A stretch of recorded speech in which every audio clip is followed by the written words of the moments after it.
Okay, hi, my name's Maddie. I'm a nurse practitioner and I will be doing an overall skin and head, ears, eyes, neck, and throat exam on you today. Is that okay with you, Garrett? Yes. Perfect. Is that what you like to go by as Garrett? Mm-hmm. Okay, so before even starting my exam, I'm going to be looking at Garrett's overall mental status. So making sure that he's alert and oriented throughout the exam, that he's answering questions appropriately. I'm going to look for any signs of distress, look at his overall shape and build, hygiene, his speech and language as he's talking, his mood throughout the assessment, thoughts and perceptions, his memory, attention, and behavior.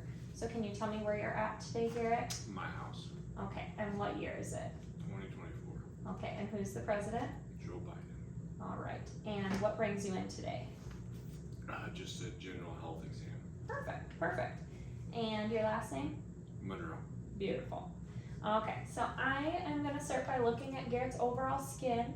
So I'm gonna note the color, the pigmentation. I'm gonna look at for any lesions or bruising, any tattoos or piercings that I know he does not have any of, and then overall vascularity.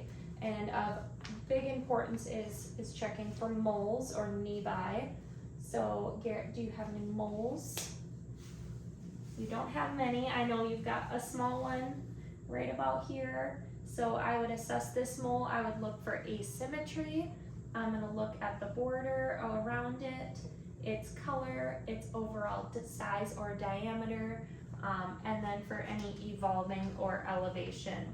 So it is just a little elevated, has a couple hair growing from it, and otherwise it's pretty good for all those things. So then throughout the assessment, I would palpate the skin, and there I'm just assessing for its warmth, how dry it is, its overall moisture content, its texture, and then checking skin turgor like you're doing right now. So checking the skin and seeing how quickly that goes back down, and that's to test the moisture content of the skin area. So then we're gonna look at the hair. So for hair, I'm gonna look at the color, the distribution over the body. So noting that he's got a normal male hair pattern that follows along the face and then has the inverted triangle on the lower part of the stomach area. Then I'm gonna come to your head. For head, I'm assessing for symmetry. I am assessing for any lumps or bumps, any nodules, any sensitivity with that, any edema. Okay, good. Then I'm gonna look at your overall facial bones. So we've got the zygomatic bone, mandible, everything is without edema or any tenderness. Okay, and then we'll feel the maxillary sinuses and the frontal sinuses. So maxillary sinuses and the frontal sinuses. And those I'm also checking for any tenderness. Any tenderness there at all, Garrett? No. And no pain? Nope. Okay. During this time, I am gonna check for TMJ, so can you open and close your mouth? Any tenderness or pain on that at all? Okay, and no clicking sensation either. So during that one, we can also check the cranial nerve 5, which is the trigeminal. So are you able to clench those teeth? And then I should be able to palpate the masseter muscle throughout that jaw movement. Then I will be looking at the trigeminal sensory. So with that, I could use one of the neuro sensory tools. And with that, I can test the ophthalmic, maxillary, and mandibular sensation with the soft and the pointy ends, and making sure that he's able to differentiate between the two. Then we can check the cranial nerve 7, which is the facial motor. And so that one, we're gonna do the smiling, frowning, puffing out your cheeks. Good. and then looking for symmetry with both of the, or with all of those.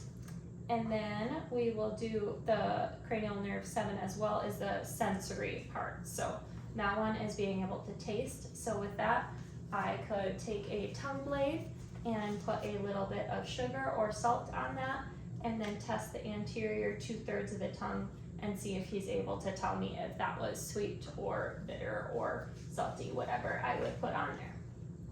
So that is there. So then I'm gonna look at your eyes, Garrett, here.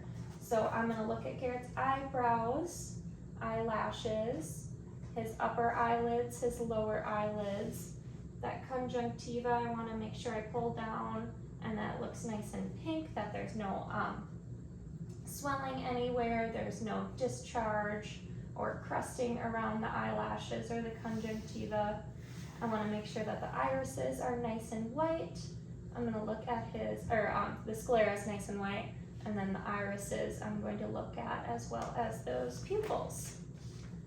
I think we got anything on, then I will also note the pupil size during this. So I can tell that Garrett's at about a 3 right now, but I would have my little pen light as well to look at the size of his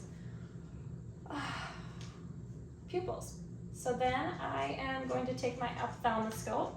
So I practiced with an ophthalmoscope at work tonight. So I'm gonna turn it on. Up here was how the ones we had worked, and then turn the knob, make sure it's at 0, and then I can see the light coming from here. Then I am going to put it up to my eye, and with my left eye, look at Garrett's left eye. I'm gonna have you go ahead and look straight forward. And then I'm gonna come in until I see that red light reflex. Then I'm gonna look at that optic disc, make sure that it's nice and sharp around the edges, there's no nicking. I'm gonna make sure that I can see your blood vessels and look at the retinal background and the macula. So I just wanna make sure that all that looks good. Look at the overall lens clarity, the color, look for any lesions or pulsations or papilla edema. So we're gonna do all that on this eye. I might have to get nice and close. And then I would do the same thing on the other eye as well. So next I'm gonna assess Garrett's cranial nerve 2. So with cranial nerve 2, that is your optic one, and that's gonna test visual acuity. So I will start with the Snellen chart, which I'll have about 20 feet away, and then I'm gonna have you go ahead and cover an eye for me. And can you read the furthest line that you can for me? Yeah, MADEINCHINA. Perfect. Made in China. Can you read one underneath that? No, that's the bottom one. That's the furthest. So that would be where Garrett is at for his visual acuity on that left eye. And I would do the same thing at the right eye and see the lowest one that he is able to read on that chart. Then after looking at the Snellen chart, I would test him with the Jaeger chart, and that is testing his near vision.